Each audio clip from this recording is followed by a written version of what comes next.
noite, Minas Gerais. Boa noite, telespectadores do Brasil das Gerais. Olha só, imagine-se na Galileia de 2000 anos atrás como um hebreu, ouvindo as palavras e os ensinamentos de Jesus, conhecendo os costumes, as tradições, as crenças daquele povo. Um estudioso da Bíblia acaba de traduzir do grego o Novo Testamento. O resultado é um livro que nos transporta direto para aquela época, explica o porquê de algumas tradições cristãs e revela a simplicidade e beleza das palavras de Jesus. Uma viagem pela cultura e pela história que ajudou a construir a identidade do povo cristão. O Novo Testamento, também conhecido por escrituras gregas, é o nome dado à parte da Bíblia que foi escrita após o nascimento de Jesus. Foi originalmente usada pelos primeiros cristãos para descrever as relações que tinham com Deus e posteriormente para designar uma coleção específica de 27 livros. Na época, o povo falava o hebraico e o aramaico. O grego era o inglês da época, mais ou menos explicando grosseiramente. Quando escreveram o Novo Testamento, os apóstolos escreveram em grego para os judeus que não viviam mais na Galileia lerem, mas não foi escrito em grego puro. Era como se fosse, mais ou menos, um brasileiro escrevendo em portunhol. Dá para entender? Olha, cheio de expressões na outra língua, no caso era o hebraico. Então, o que tem interessante, né? Nós vamos falar, decifrar essa questão do Novo Testamento. O que você tem a dizer? Quer comentar, quer perguntar? O que você quiser, o nosso telefone é 32090021, brgerais@redeminas.mg.gov.br, robertazampete.com.br ou twitter.com/brgerais. Aqui no estúdio do Brasil das Gerais, nós temos as participações do Haroldo Dutra Dias. O Haroldo é juiz de direito e estudioso da Bíblia há anos, né, Haroldo? Isso. Há uns 20 anos, pelo menos, né? E é ele que acaba de traduzir o Novo Testamento. Depois nós temos a participação do padre Johann Königs. Ele é professor de Bíblia e é especializado no Novo Testamento, Evangelhos da Faculdade Jesuíta. Depois nós temos a participação do Enéas Alexandrino dos Reis. O Enéas é pastor e ele tem uma livraria virtual de livros bíblicos. Vou começar com o nosso autor aqui, né, gente, a novidade, até mostrar o livro. Olha que interessante.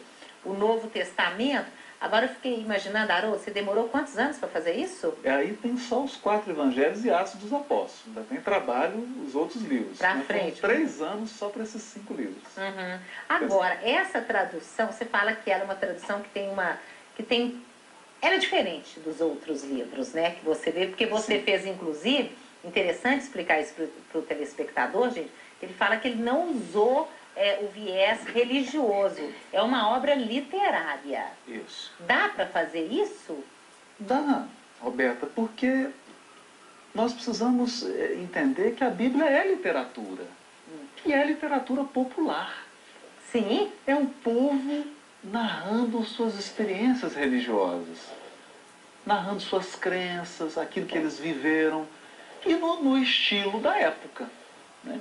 Acontece que, como nós estamos afastados 2000 anos daqueles lugares e daqueles costumes, para nós é como se tivesse um abismo cultural. Fica difícil de entender, mas é simples, desde que a gente tenha alguém que nos leve até lá e nos explique aquela tradição, aquela cultura, aquela língua. É isso que a nossa proposta é essa. Uhum. Proporcionar uma experiência de literatura. Agora, como é que você fez, hein, para a tradução? Quantos livros você pesquisou para fazer essa tradução? Roberta, nossa biblioteca hoje, só de cristianismo, deve ter uns 4.000 volumes. Fora de material judaico, que aí mais uns 2.000 volumes. Consultados efetivamente para fazer isso, de dicionário, foram mais de 42. Dicionários de grego, de hebraico e outras obras especializadas totalizam mais de 400. Uhum. Agora, que diferença tem o seu livro, a sua tradução do Novo Testamento para as outras traduções? Você fala que geralmente as traduções têm duas características, né? Elas são meio fechadas, né? E o que mais? Você fala que me fugiu agora. Até na introdução eu falo isso, que os teóricos dividem 2 tipos de tradução, falando bem simples. Uhum. Tem aquela tradução que quer tornar o texto antigo popular, acessível para quem está lendo. E tem aquela tradução que quer fazer o leitor viajar até a época do texto. A nossa proposta é essa. Levar o leitor numa viagem para que, como se ele fosse um galileu ouvindo Jesus ali ao vivo, sentindo aquela emoção, aquela força da fala de Jesus, né? Porque a fala de Jesus, ela tem uma força enorme. Ele é irônico às vezes, ele é espirituoso, ele é extremamente poético. A gente pensa nas parábolas, no Sermão da Montanha. E esse aspecto literário, às vezes, não é levado em conta. E as pessoas ficam, evangelho é muito difícil, é difícil ler Bíblia. E a gente quis tirar esse mito, tirar esse bloqueio. Pois é, mas você falou uma coisa interessante, assim, o que Jesus falava, né? Mas a gente escuta muito as pessoas falarem assim, Jesus disse. Mas como assim? Porque os apóstolos que escreviam as escrituras, não é? Exato, exato. Então, o Novo Testamento é, na verdade, uma narração de pessoas que testemunharam fatos concretos. Então Jesus falava, agia, circulava naquela Galileia, naquela Palestina toda, e as pessoas que ficavam impressionadas e se sensibilizavam com a presença de Jesus passaram a escrever, narrar. É uma narrativa. Por isso que a gente fala isso, que é uma experiência que se tornou livro. Né? Pois é, mas essa narrativa, uma das coisas, eu quero perguntar para o senhor, padre, sobre a questão do Novo Testamento, que você acha bárbaro, né? Mas e essa coisa que eu vejo muito, não sei se é dúvida das pessoas sobre essa questão da divindade, Jesus como uma divindade e Jesus como um ser humano. Aí as pessoas geralmente não entendem muito isso direitinho. Eu penso que esta dificuldade vem do fato de que as pessoas têm uma imagem preconcebida daquilo que é Deus. O que é Deus, padre? As pessoas imaginam uma figura que, ao mesmo tempo, é uma projeção daquilo que é ser humano e, por outro lado, tudo ao infinito. Uma espécie de super-homem. Quem é que diz que Deus é assim? Ninguém falou isso. Não somos obrigados a imaginar Deus desse jeito. Ora, quando a gente lê, por exemplo, o Evangelho de João, no início ele diz que ninguém jamais viu Deus. Mas Jesus, que é Filho de Deus, não o deu a conhecer. Ou seja, a gente tem que fazer o contrário. A gente não deve pensar que sabe quem é Deus e tentar injetar isso em Jesus, isso não funciona. A gente tem que olhar para Jesus e pensar, Deus é assim como é Jesus. Aí, 99% dos problemas são. Pois é, mas Deus é assim como Jesus, como era Jesus? Bom. E por que a gente não dá conta, pelo menos os cristãos, né? A gente não dá conta de seguir essa bondade. A gente tem até vontade de ser bom, né? De sermos bons, mas às vezes a gente não consegue. Assim, eu estou falando da sociedade moderna, né? Que eu estou vivendo aqui agora e que eu sinto, né? Que é egoísmo, que é um individualismo enorme, as pessoas às vezes passando em cima de outras. Claro que não são todas, né? Mas assim, a gente sente que a gente tem uma sociedade, e muitos cristãos, viu, gente? Que a gente vê que é cristão, que vai lá na igreja evangélica, vai na igreja católica, mas aí você vê que na prática, eu acho que Jesus era muito mais o que a gente tenta fazer, sabe, do que ele falava. Mas a gente vê que é isso, a pessoa vai lá e depois aqui fora faz tudo diferente. Por que nós temos essa dificuldade? Ser bom é sempre um desafio, né? Sim. Dizer, é contrário do egoísmo.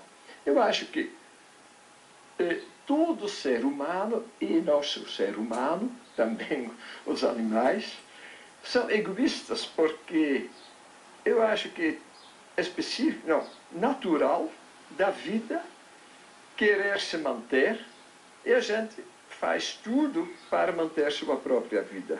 Aí, quando a gente não tem um controle ético sobre isso, a gente se torna egoísta. Eu acho que este egoísmo inato, que é próprio da natureza, é mais ou menos aquilo que se chama o pecado original. Eu não procuro muitos mistérios do pecado original. Para mim, isto é aquela tendência de cada pessoa de se considerar o centro do mundo. E Jesus nos ensina que para ser verdadeiramente humano, a gente tem que se abrir para os outros, se doar aos outros. E isto é a dimensão divina em cada ser humano, e Jesus a tinha em plenitude. Pois é, mas se a gente lê o Novo Testamento, né, achei interessante a forma como o senhor disse, se a gente lê, depois nós vamos falar isso, como entender direitinho, você vai ver, Sim, você sim. vai contar das coisas que você encontrou lá, né? Mas se a gente lê, você acha que o Novo Testamento é um bálsamo, é por aí, não é que você diz?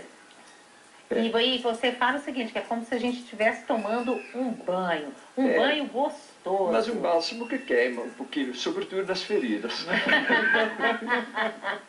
Ah, tá, mas então explica isso. Para curar, é bom que o remédio queime um pouquinho, né? Agora, pastor, e você? Você fala isso, né? Que o Novo Testamento, ele foi escrito, os relatos falam de uma cultura completamente diferente da nossa hoje. E a gente vê que muita gente se apropria do texto bíblico fazendo um entendimento, não sei, para hoje, a pessoa não sabe como é que foi na época. Você acha que isso acontece muito? É assim, na apropriação do texto bíblico? Com certeza, Roberta. A maioria dos escritos do Novo Testamento, eles foram escritos em um continente completamente diferente do nosso, né? Então, boa parte dos leitores do Novo Testamento hoje está em desvantagem em vários aspectos, né? A primeira desvantagem é a desvantagem do espaço geográfico que existe entre aqueles que presenciaram as narrativas do Novo Testamento, aqueles que tiveram oportunidade de presenciar os ensinos de Jesus e nós ocidentais. Há uma distância significativa entre eles e nós. Então, existe uma desvantagem de ordem geográfica, uma desvantagem no aspecto gramatical, né, podemos assim dizer, e com certeza quando nós não temos acesso a algumas expressões peculiaridades dessa influência que você colocou muito bem no início, embora o Novo Testamento tenha sido escrito no grego, você tem influências semitas, ou seja, da língua hebraica, da língua aramaica presente ali. E quando nós não temos acesso a isso, normalmente nós costumamos compreender de uma forma equivocada, né? Ou seja, a gente não entende o porquê de certas tradições, de certos rituais, é isso? Justamente. O que chama a atenção, chega à cabeça agora, um exemplo? Tá, outro dia eu fui abordado no ambiente onde eu exerço o pastoreio, e quando abordado, alguém disse para mim assim: pastor, eu acho que Jesus, ele era um homem antissocial, né? Ele não respeitava o momento de dor das pessoas, e eu disse: como você chegou a tal conclusão? E ele me responde: olha, eu estava lendo uma passagem no Novo Testamento onde Jesus aborda um rapaz e o convida para seguir um discipulado, a caminhar juntamente com ele. E o rapaz disse que, primeiramente, ele teria que enterrar o seu pai. E Jesus responde de uma forma tão dura ao rapaz, dizendo que ele deixasse os mortos, enterrasse os próprios mortos. Jesus demonstrou um certo falta de respeito. Ele foi antissocial naquele momento. Ele não respeitou o momento de dor do rapaz. Então, nesse momento, eu disse para ele: olha, às vezes as traduções passam desapercebidos, porque naquele momento fiz algumas considerações e mostrei para ele que o pai dele não estava morto. Até mesmo é uma parábola, né? Na situação da narrativa, o pai do rapaz não estava morto. E talvez o texto não traduz isso muito bem, né? A tradução do grego para o português. Como não existem algumas notas adicionais, o leitor fica em desvantagem nesse aspecto. E diz para ele que, até porque o pai dele não estava morto, porque ele estava numa autoestrada. E era impossível o pai dele estar morto naquele momento, né? E que algumas expressões idiomáticas, com influência no grego ali, ia esclarecer a questão da situação da narrativa, né? Mas, com certeza, o pai dele não estava morto no momento. Olha que interessante. E você tenta, na sua tradução, tirar essas dúvidas, ser mais direto? Porque, por exemplo, isso é uma expressão idiomática. Enterrar o pai, porque no costume oriental, o filho só está livre mesmo para seguir sua vida depois que os pais morrem. Então, o que acontece? Você tem uma casa patriarcal, pai, mãe, E os filhos ficam ali na casa. Casam, ficam, às vezes, na mesma casa. Como aqui em Minas Gerais. Como? Nessa dimensão, Brasil. Foi mesmo, verdade. Então eles ficam em casa e aí tem um dever de que você só é realmente totalmente livre quando seus pais já morreram. Então, o que ele está pedindo para Jesus? Deixa eu enterrar meu pai? Deixa eu cumprir com essa obrigação social de ficar não sei quanto tempo cuidando dos meus pais até eu me sentir liberado para poder segui-lo. O que Jesus pondera é que era muito tempo. Girava em torno de uns 20 anos. Isso é muito tempo. Tinha uma premissa ali. Ele precisava entender que ali ele estava em jogo um costume social e um chamado espiritual que ele precisava atender. Por não compreender a cultura oriental e por não compreender essas expressões idiomáticas, a gente faz um juízo equivocado de Jesus. Olha, que interessante. E você fala também, estou lembrando aqui, que a gente faz equivocado, uma palavra que Jesus usava, raça. Raca. Raca, por exemplo, né? Que era eles usavam, é o cabeça oca, né? É você fazer um xingamento. Quando Jesus fala, olha, está escrito lá, não matarás. Mas aquele que disser raca, chamar alguém de cabeça oca, aí as pessoas levam isso no extremo, né? Como se Jesus estivesse condenando você falar, ô cabeça oca, mas não é isso. O que Jesus está fazendo ali é um contraste de que, sim, o ato de matar é um ato gravíssimo, mas às vezes você guarda tanta coisa dentro de você, tanto sentimento de rancor, de mágoa, e isso também já é afastar-se de Deus. Né? Mesmo você não praticando um crime, você guarda tanta coisa dentro, tanto sentimento, e isso já é estar afastado. É bonito esse sentido humano de Jesus, né? De mostrar que você está falando aí que as palavras ferem. A respeito né? desta ferir, palavra, né? eu tenho a impressão também que ele quer dizer que matar ou excluir alguém psicologicamente por uma palavra dura pode até ser pior Que matar filho do que Com matar certeza. física. Olha, gente, Você rotular uma pessoa, né? Rotular uma Gente, pessoa. Justamente. Não, o Você não vale preconceito, você excluir as pessoas, eu acho que é também, Nossa, né? Olha, a Margarete Mário da Cidade Nova, parabéns ao pastor Enéas pela sua participação no programa. O José Horta do bairro Serrana cumprimenta também o programa pelo tema de hoje. Segundo a história religiosa, no início do mundo existiu Adão e Eva, que tiveram 3 filhos. Um dos irmãos matou o outro, ficaram 2. Como foi gerada a multidão do mundo? Teve Adão e Eva? Pois é, olha, isso aqui é muito interessante, porque eu fiz uma viagem agora a Jerusalém e trouxemos um material todo da tradição judaica. E os judeus, nesse aspecto, eles são bem resolvidos quanto a isso, porque eles entendem que esse texto é uma parábola. Então, interpretar esse texto como se fosse uma aula de geografia, de como que o mundo foi habitado, é desconsiderar o estilo literário do texto. Isso é uma parábola poética, é uma poesia, porque ele não está querendo descrever cientificamente como o mundo foi habitado. Ele está querendo mostrar que Deus é o Criador. Que interessante. Concorda, padre? Concordo plenamente. Eu diria mais, porque Adão e Eva, a segunda página da Bíblia. A primeira página da Bíblia é a criação, geralmente se diz em 6 dias. Grande erro, a criação em 7 dias. É também uma poesia para explicar que o mais importante é o 7º dia, o dia do descanso. Olha você. Roberta, o que compromete, às vezes, o leitor é se apropriar da Bíblia um certo literalismo desenfreado, né? Ou seja, não considerar a diversidade literária presente na Bíblia, né? Alguns textos são poesias, outros são parábolas, outros são epístolas.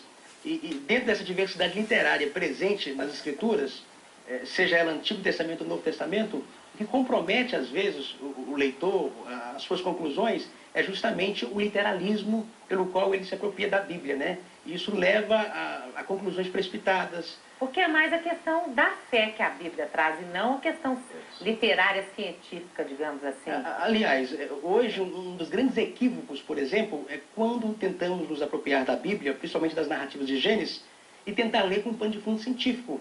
Quando o Gênesis foi escrito, não tinha pretensão nenhuma de comunicar a nossa mente científica do século XIX para cá. O livro tinha em mente o povo de Israel falar sobre a sua fé em Deus, explicar as suas origens, na verdade, mas nós temos a poesia presente ali. Uhum. O padre Cone está até traduzindo agora o Pentateuco. Tem uma característica interessante de Gênesis. É poesia pura. O ritmo, a forma como as palavras, as sílabas tônicas do hebraico, é poesia. Então a gente tem que ver aquilo como um cântico, uma poesia falando da criatura, falando de Deus. Ô, gente, então eu tenho que chamar intervalo, mas resumindo aqui, nós não estamos fazendo a leitura correta desses textos bíblicos, Não. é isso? Eu acredito que não. Muitos Justamente. problemas são artificiais, vieram de discussões de teólogos muito tempo depois da Bíblia. E, infelizmente, os nossos fiéis ficam com esses problemas secundários. Tipo, e um exemplo. vamos dizer, transubstanciação, justificação, todas essas questões em torno da sexualidade, que Jesus nunca falou sobre isso. Ah, pois é, você está falando de sexualidade e homem, eu tenho que chamar intervalo, mas só não vou perder a questão da homossexualidade, que a gente ouve muito falar, né? Assim, esses dias nós fizemos aqui um programa, então, de evangélico, que nós recebemos, não, na Bíblia está escrito que só tem homem e mulher. Eu não sei se a mulher homossexual deixa de ser mulher e nem o homem homossexual deixa de ser homem, eu não sei, mas isso aí é de cada um, né? Tem alguma coisa realmente, porque assim, a gente vê que não aceita a própria Igreja Católica também. Bom, a homossexualidade naquele tempo não era o problema cultural que existe hoje, nada tinha a ver. Mas existia, né? Tem dois ou três textos da Bíblia que tocam no assunto, sobre a homossexualidade masculina, no livro do Levítico, que é o direito canônico dos antigos judeus, vamos dizer. É claro que eles não gostavam dessas práticas e achavam que essas práticas não tinham vez na comunidade judaica naquele tempo. Mas isso era muito tosco, assim, isso nada tinha a ver com aquilo que hoje sabemos sobre psicologia, sobre antropologia, etc. É um outro problema. Pois é, mas aí você acha certo, por exemplo, os cristãos condenarem, alguns, não são todos, né, condenarem, dizendo, homossexual não existe na Bíblia, então não são filhos de Deus. Só se deve condenar maldade consciente. Concorda? Roberta, a grande questão relacionada hoje ao homossexualismo, né, é justamente as pessoas usar a Bíblia como instrumento de apedrejar, né, ou seja, já vive um conflito já numa dimensão social, né, onde não é muito aceito. E quando as pessoas se apropriam da situação e começam a massacrar, mesmo que a sua comunidade, a sua confissão de fé não recebe, não admite, não aceita, acho que as pessoas não têm um dever de se manifestar julgando, na verdade, né? Ok, já nós temos um intervalo. Estourei, desculpa aí, viu, mestre? Mas é só para não perder aqui o raciocínio. A gente volta daqui a pouquinho. Se você tem algo a dizer sobre isso, é hoje, é agora e é no Brasil das Gerais. E é pelo telefone 32090021 e pelos outros contatos que estão aí na tela. A gente volta daqui a pouquinho. Até já.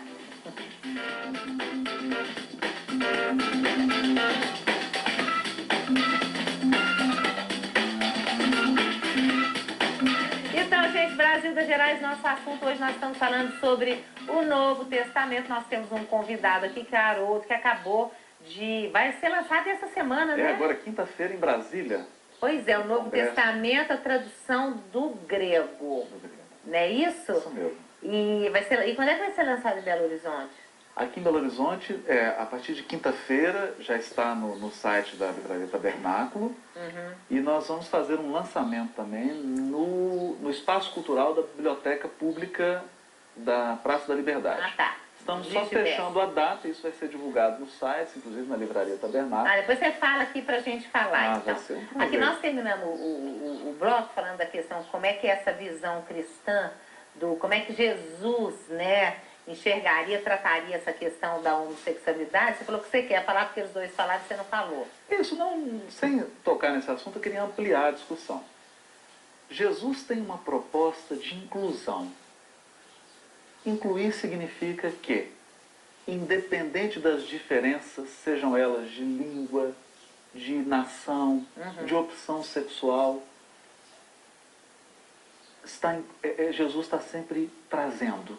Então ele almoçava, né, fazia suas refeições com as prostitutas, com os publicanos, com os pecadores, com os doentes, mostrando que Jesus, na verdade, está em combate ao mal, à maldade, não ao perverso, porque ele enxergava o perverso, o criminoso, como um doente, alguém que precisava ser curado, e não alguém para ser condenado. E ele enxergava a diversidade como uma virtude. Como uma virtude. E que é, né, gente, a diversidade? Que é a maior maravilha, a coisa mais linda do mundo. E a questão da sexualidade, porque eu sei, assim, por exemplo, principalmente as mulheres da minha época, né, mulheres que têm 50 ou 60 anos, essa questão do sexo, né, de fazer ou não sexo, ser casado não precisa, não pode. E isso gerou muita culpa nas mulheres, né? Eu conheço mulheres hoje que têm 55 anos e 60 anos, são completamente bloqueadas com relação a essa questão da sexualidade. Como é que você viu isso? Bom, eu acho que o padre até comentou sobre isso, eu acho muito interessante. O Evangelho tem exigências, Jesus coloca exigências morais para nós, que já são árduas. Acrescentar outras exigências, porque não há nada no Evangelho, não há nada na fala de Jesus contra a questão de sexualidade. Como que deve ser sua sexualidade, regularidade, constância, não há nada disso. Todas as falas de Jesus têm a ver com questões morais, egoísmo, amor, fraternidade, perdão. Ele não entra nisso. Isso foram exigências que foram acrescentadas ao longo do tempo. Então, pelos homens. Pelos homens. Jesus não entrou nisso. A única questão em que ele se manifesta, no caso quando trazem a mulher adúltera, do adultério, e aí ele tem um posicionamento de que não, né? Porque a questão da fidelidade, isso aí ele deixa claro, mas ele fala assim, eu também não a julgo. Vai, não peques mais. Então ele posiciona, ora, infidelidade não, pela questão moral. Pela questão moral, porque você assumiu um compromisso, então você deve honrar esse compromisso. Mas eu acho que isso tudo na vida, né? Tudo na vida. Até como amigo, se eu sou sua amiga, eu preciso ser fiel você a precisa você. honrar, precisa ser fiel. Mas ele também não julga. Ele também não entra no processo do apedrejamento. Mas é uma pena, né, que a gente vive julgando todo mundo o tempo todo. Olha, a Célia do Planalto, quer completar alguma coisa, padre? Só queria dizer que tem um mal-entendido, muitas vezes procura no Novo Testamento doutrina sobre comportamento sexual, enquanto na realidade Jesus nunca falou sobre comportamento sexual, mas sim sobre fidelidade matrimonial, É isso que é a bem gente outra falou. coisa. Olha, a Célia do Planalto falou assim, gostaria de saber por que Maria ficou apática ao ver o filho morrer. Porque ela não fez nada. Na Bíblia consta alguma coisa sobre isso? É como se a mãe fosse conivente com o fato sem tomar atitudes. Quem que tomaria uma atitude no meio dos soldados romanos? Impossível. E o que ela poderia fazer, né? Porque a Torre Antônia, que ficava ao lado do templo, vamos imaginar 5.000 soldados romanos, o que uma mulher poderia fazer diante daquele... Quando eu leio esse trecho, e vendo aquela mãe assistindo ao filho sendo assassinado, e a dor de Maria, eu acho essa uma experiência divina. Se fosse hoje, hein? Pois é. Poderia ser diferente? Não poderia, né? O que uma mãe hoje que vê um filho sendo assaltado, ou num sequestro, sendo assassinado, o que ela pode fazer? Embora seria interessante ressaltar que na versão do Evangelho de Lucas, quando Jesus está a caminho de Jerusalém da crucificação, o evangelista nos apresenta algumas mulheres, e com certeza a mãe de Jesus está incluída. Essas mulheres estão desesperadas, batendo no peito justamente mostrando o desespero diante da situação, né? Agora, quando Maria está diante da cruz, onde o filho está sendo crucificado, com certeza desespero não há nada a fazer mais, né? Nossa Senhora, meu Deus. O Esdras Silva Caetano, de Contagem, fala assim, Roberta falou da dificuldade de se entender o Novo Testamento. há uma criação do quinto evangelho para suprir as necessidades das pessoas hoje. Por isso é que elas têm dificuldade para compreender os quatro evangelhos. Talvez a criação do quinto evangelho é justamente as pessoas que se apropriam de versículos isolados, né? Dando outro significado que não é o pretendido do texto, criando o chamado quinto evangelho, né? Acho que o telespectador, o Esdras, né? Você mencionou, acho que ele quer fazer menção a isso, na verdade, né? As pessoas arrancar o versículo do seu contexto, dando um outro significado, criando o chamado quinto evangelho, né? Entendi. Quer comentar, Fábio? Bom, eu acho que as pessoas devem voltar a aprender a ler. Quando você lê o romance, você se deixa levar pelo romance. Você não vai tirar frases fora para discutir. Você lê o romance até o fim. Assim o Evangelho também é a narrativa de 1 ano, 2 anos de pregação de Jesus, que terminou como terminou. A gente vai acompanhando esse Jesus sem fazer problemas, mas para beber esta figura de Jesus. Isto é ler. Mas não se aprende mais a ler na escola. Pois é, mas olha aqui, eu estou pensando aqui dos testemunhos de Jeová, né? Que é uma, como é que eu falo, um segmento dos evangélicos, não é isso? Quer dizer, uma denominação, digamos assim. Então, por exemplo, eles acham e proíbem, né, exigiram na justiça, se o filho, alguém, um deles lá, que segue, né, a religião, precisar de uma transfusão de sangue e que não pode, né? Eu não sei, tem alguma coisa disso, sobre isso? Não, Roberta, na verdade, tudo isso são leituras do texto.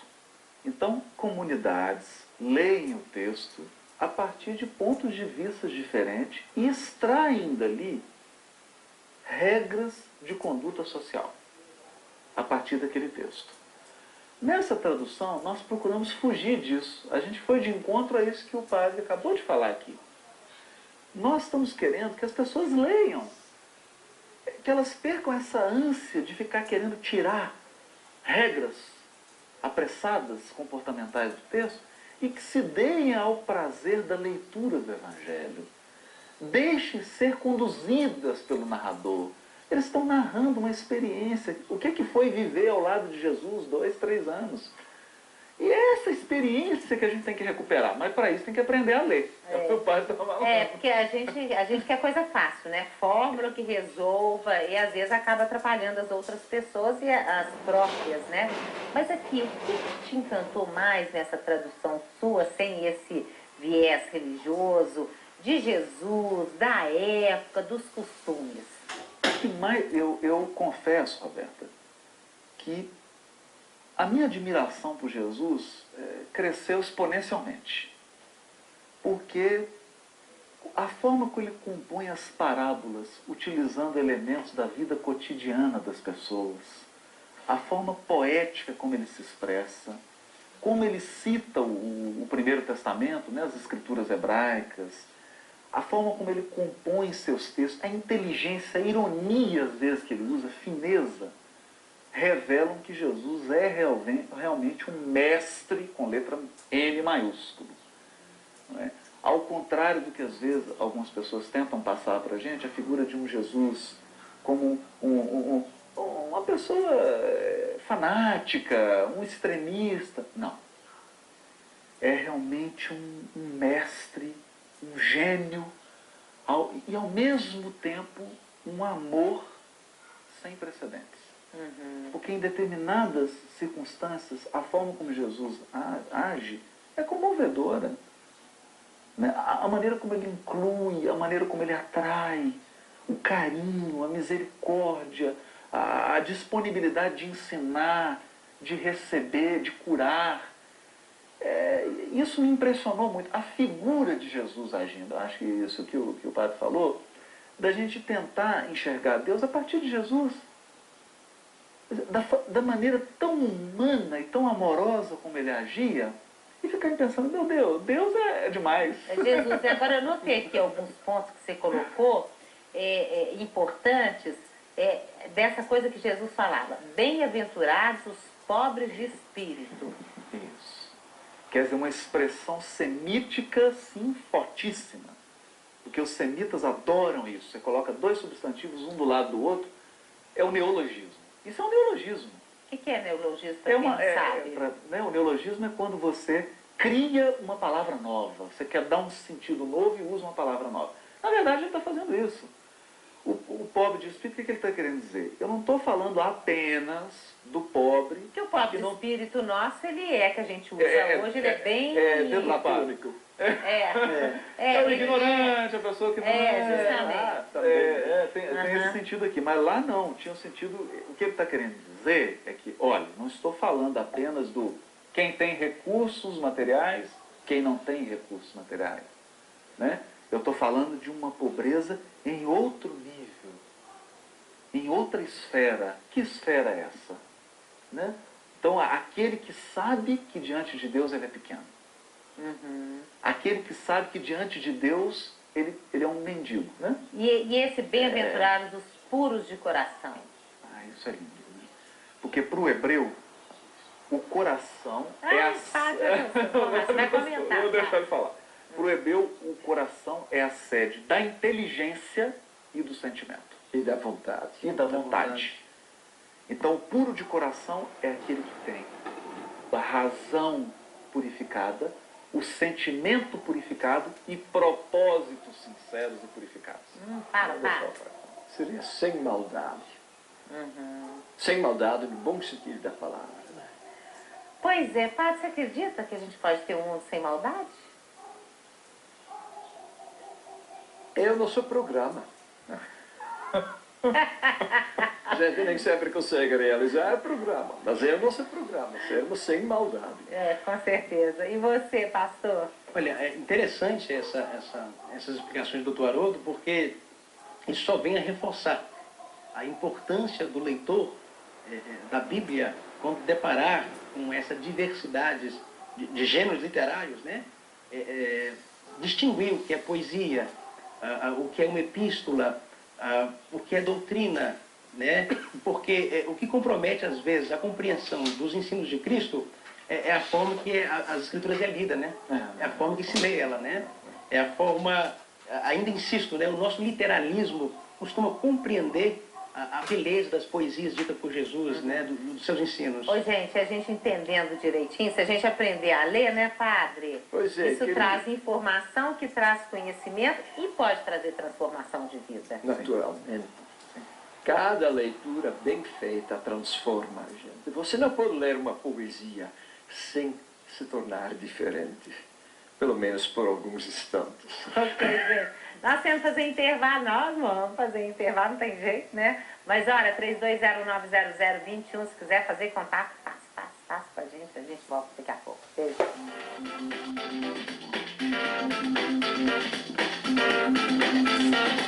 Gente, Brasil das Gerais, nosso assunto hoje, o Novo Testamento, uma tradução que saiu agora fresquinha, vai ser lançada essa semana em Brasília, depois em Belo Horizonte. É do Haroldo, que é juiz, né? E o Novo Testamento ele traduziu do grego, demorou 3 anos para fazer isso e conforme ele diz, ele não buscou o viés religioso, não, ele buscou o viés literário mesmo. Agora, o Gideão Faria do Buritismo, se a Bíblia foi escrita há muito tempo atrás, podemos acreditar na Bíblia tendo várias traduções, porque, essa é a pergunta dele, mas eu completo, Haroldo, porque a tradução ela nos coloca em contato com as nossas raízes, porque somos assim, porque fazemos aquilo tudo e tudo mais, né? Como é que pode acreditar, já que tem... Bom, Roberta, ao traduzir, eu pude perceber uma coisa. Todos os livros do Novo Testamento e do Antigo Testamento são pessoas narrando experiências. Então eu não sei se é tão adequado essa leitura de, olha, eu vou ler isso para acreditar. Eu acho que a gente deveria ler para participar da experiência.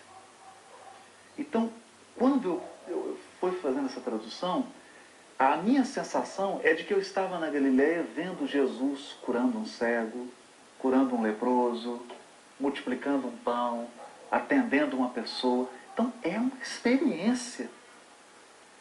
É muito mais do que uma questão do século XX, do século XIX, de uma teoria que você tem que acreditar ou não. É uma experiência. Né? A vida de Jesus é uma experiência. Agora, deixa eu te perguntar uma coisa, uma dúvida que eu tenho. Por exemplo, eles falam assim, Jesus ressuscitou Lázaro 5 dias depois que ele morreu, não é isso? 4 dias, desculpa, gente, eu não sou boa. O problema é o mesmo. 4 dias depois. Aí você pensa assim, oh meu Deus, uma pessoa que morreu há 4 dias, a gente já sabe como é que está a situação. Aquilo é simbólico? O que que é? Porque muita gente, já conversei com isso, com muita gente sobre isso, pessoal, não, ressuscitou sim. Lázaro levantou e ficou vivinho, né? O que que é esse texto? Bom, então eu vou deixar os outros falarem. Eu quero saber a opinião dos três. Eu penso que 4 dias significa ele estava seguramente morto. Porque no terceiro dia, alguém era considerado morto mesmo. Ora, se isto foi um fato histórico, eu tenho grandes dúvidas, porque então os outros evangelistas, um fato desse, certamente teriam contado. Além do mais, quando a gente lê o Evangelho de João, a gente nota que João aumenta sempre. E todos os milagres que João conta são mais fortes. É uma maneira simbólica para mostrar que em Jesus está a vida, e aí exatamente o contraste com alguém que seguramente morreu. Aí Jesus pode dizer, eu sou a ressurreição e a vida. Certamente Jesus não falou assim para aqueles judeus daquele tempo. Isto era totalmente fora do contexto, mas é uma meditação do evangelista João para dizer que Jesus é a fonte da vida. E aí, o que você viu? Isso, porque, como eu estava falando, o João e os outros evangelistas, os outros escritores, eles têm uma intenção de comunicar a experiência e a mensagem religiosa. E ao fazer isso, Roberto, eles utilizam um expediente judaico, que é o expediente de você contar histórias. Sem a preocupação de ser historiador. Porque nenhum evangelista teve a pretensão de ser historiador. Eu vou narrar um fato histórico, porque está aqui um biólogo e um legista que realmente fez o exame, morreu mesmo, tem um atestado de óbito e agora ressuscitou. Não, ele não está preocupado com isso. Ele está preocupado em passar uma mensagem. Então eu acho que quando a gente faz essa leitura assim, multiplicou o pão mesmo? Mas o que ele fez? Aí traz um químico para discutir. Eu acho que nós estamos desviando do que é o Novo Testamento. Porque o Novo Testamento não tem essa proposta. O que é essa coisa? Teve mesmo a multiplicação do pão? Porque eu acho que tudo isso são questões de parábola. Eu não estou descartando que coisas extraordinárias aconteceram, porque coisas extraordinárias acontecem nas nossas vidas. Não adianta também querer ficar explicando tudo pelo cientificismo, porque milagres acontecem diariamente, coisas extraordinárias e divinas acontecem a todo momento na vida da gente.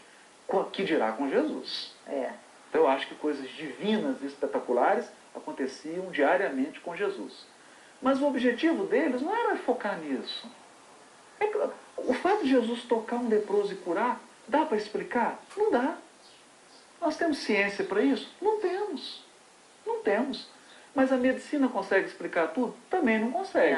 Porque você tem pessoa que está no CTI aí, o médico vai lá e praticamente assina o atestado de óbito e miraculosamente essa pessoa recupera e sai do CTI.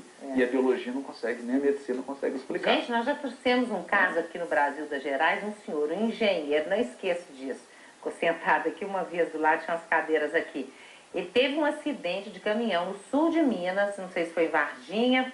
Aí viram que ele morreu e colocaram lá no Instituto Médico Legal, né? Colocaram o corpo lá aqueles negócios, geladeira, né? Na geladeira. E ele já com a plaquinha dele de morto e tal. Estava morto e 7 horas da noite já colocaram lá. E ele tem toda a documentação disso, né? Às 4 horas da manhã, alguém foi abrir lá para não sei o que, ver alguma coisa. Ele abriu o olho, conseguiu balbuciar o celular de não sei quem, da família. Ligaram, foram buscar, custou, tratou muito tempo, mas teve aqui, fez um depoimento pra gente. Como é que você explica isso, né? Agora, eu só queria perguntar mais uma coisa. E a ressurreição de Jesus? Jesus ressuscitou mesmo? Ou é uma forma, coisa simbólica na Bíblia? Olha só, Roberta, o apóstolo Paulo, no capítulo 15 da primeira carta aos Coríntios, ele chega à conclusão que se a ressurreição de Cristo não foi um evento que ocorreu, era vã a pregação cristã, né? E ele chega a colocar a ressurreição de Cristo no centro da fé cristã, né? A ressurreição de Cristo, ele menciona ela como um evento que ocorreu e através da ressurreição a comunidade cristã, ela tem a esperança também que um dia iremos ressuscitar. Né? A ressurreição de Jesus se torna o fundamento de toda a esperança cristã, na verdade. Né? Acho que ela é muito mais do que um símbolo. Sim, ela é um símbolo da nossa esperança, ela é um símbolo da nossa ressurreição. Mas com certeza o apóstolo Paulo chega a dizer, afirmar, né, categoricamente, que se não houve ressurreição, não faz sentido. A nossa esperança se perde completamente. Fala disso, fala. O mesmo Paulo, no mesmo capítulo, nos dá uma dica, onde ele distingue entre o corpo carnal, corpo natural, e o corpo espiritual. Ora, corpo espiritual não é aquilo que, por exemplo, na teoria do espiritismo se chama perispírito, etc. Não. Eu quero dizer, é um modo de existir diferente deste modo natural. Eu acho que aí está o grande problema, porque muitas pessoas têm dificuldade de aceitar a ressurreição, porque elas concebem a ressurreição como um replay, como uma repetição desta vida natural. Que não é, a ressurreição é de outra ordem. É de outra ordem. É isso? Eu estou de pleno acordo. Eu acho que nesse momento é mostrar que o cristianismo, sem a dimensão espiritual, de que além desses elementos biológicos e físicos, se não houver uma outra realidade que ultrapassa isso, a mensagem moral do cristianismo perde força. Porque eu vou ser bom, por quê? Então essa dimensão espiritual, inclusive de Deus, porque Deus não é material, Deus não está sujeito a mudança, não está. Agora eu queria responder, essa é uma pergunta que é do Renato de Ribeirão das Neves, ele disse, olha, quando se fala nem os viciados, nem os afeminados, etc., não reinarão no reino dos céus, o que se explica em cima dessa passagem? O que significa? Eu não conheço esse texto que ele está citando. Conhece, Fábio? Uma tradução que eu não conheço, mas tem em Paulo um texto que, vamos dizer, diz que pessoas que têm esse tipo de comportamentos, não sei de cor exatamente que categorias ele usa, não participarão do reino do céu. Mas eu acho que a gente tem que ver através dessa compreensão que disse antes, se é por maldade. É só a maldade que Só a maldade. Ok, gente, depois nós vamos falar mais, muita gente telefonou, nós vamos fazer contato. Chega aqui pertinho de mim. Olha, o programa de amanhã, prevenção e o combate ao câncer. Gente, dados do Instituto Nacional do Câncer mostram que só este ano devem surgir mais 500 mil casos da doença no país, em Minas quase 50 mil. Por que isso está acontecendo? Pode ser diferente? Como pode ser? É nessa terça-feira, às 7 da noite, aqui na Rede Minas. Obrigada por tudo, tá? E até amanhã com a graça de Deus. Tchau.